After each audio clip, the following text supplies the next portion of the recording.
Hi everyone, we'll analyze the monthly transaction on a new chart today. इस company में 2016 and से लेके 2017 and तक ये 511 के लेवल पे बहुत ज़्यादा रेजिस्टेंस था। अराउंड एक साल इस लेवल पे रेजिस्टेंस आ रहा था। वहाँ से एक एक्यूमुलेशन फेज स्टार्ट हुआ, जिसमें जब करेक्शन आया, ये कोविड का जो लो था वो एग्जैक्टली उसी लेवल पे जाके बना जहाँ पे एक साल तक यहाँ पे रेजिस्टेंस हो रहा था। उसी रेजिस्टेंस को इसने अपना सपोर्ट की तरह यूज़ किया। जब कोविड का करेक्शन था, वो उसी रेजिस्टेंस लेवल पे जाके उसने सपोर्ट लेके अपना एक न्यू एक्यूमुलेशन फेज स्टार्ट किया। एंड वहाँ पे जाके 1950 के अराउंड इसने एक न्यू ऑल टाइम हाई बनाया, एक्यूमुलेशन स्टेज अपना फिनिश किया एंड वहाँ से एक डबल टॉप पैटर्न बना के ब्रेक डाउन हुआ।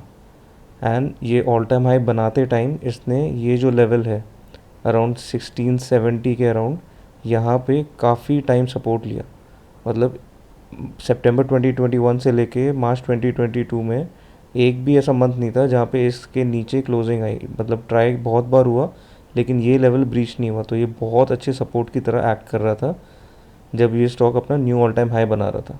पर देन इसने एक डबल टॉप पैटर्न बना के इस लेवल को अप्रैल 2022 में ब्रेक कर दिया। फिर उसके बाद जब ये डिस्ट्रीब्यूशन फेज़ में आया, जब जब इसमें रिवर्सल आया, ये उसी सपोर्ट जोन को अब रेजिस्टेंस की तरह ट्रीट करने लग गया। एंड 1670 के बियॉन्ड जैसे ही जाता था वहाँ से करेक्शन आने लगता था, डिस्ट्रीब्यूशन फेज़ आ जाता था। फिर वहाँ से फिर से जब एक्यूमुलेशन स्टार्ट होता था अगेन 1670 में जाके ये फेल होता था एंड वहाँ से वापस डिस्ट्रीब्यूशन होता था। बट जब भी ये डिस्ट्रीब्यूशन आ रहा है तो आप देख सकते हो कि वो सपोर्ट लेवल्स धीरे धीरे ऊपर की तरफ बनते जा रहे हैं।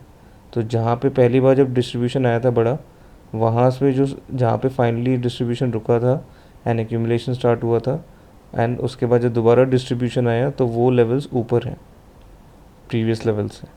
और जो कोविड का जो लो था वहाँ से अगर आप एक ट्रेंड लाइन ड्रॉ कर रहे हो तो आपको क्लियरली दिख रहा है कि ये इस ट्रेंड लाइन के पास आके वापस यहाँ पे एक्यूमुलेशन होने लगता है। एंड एक चार्ट पैटर्न भी बन रहा है यहाँ पे, जो आप क्लियरली देख सकते हो मंथली टाइम फ्रेम में। एक inverse head and shoulder pattern बन रहा है जिसमें ये लेफ़्ट शोल्डर हो गया, ये हेड हो गया एंड अब ये राइट शोल्डर का क्रिएशन की तरफ जा रहा है। तो अगर इसने ये 1670 का लेवल ब्रीच करके क्लोजिंग दे दिया मंथली बेसिस पे एंड फिर वहाँ पे सपोर्ट इस्टेब्लिश करने लग गया, तो ये डेफिनेटली एक न्यू एक्यूमुलेशन फेज़ की तरफ जा सकता है। Thank you so much for watching.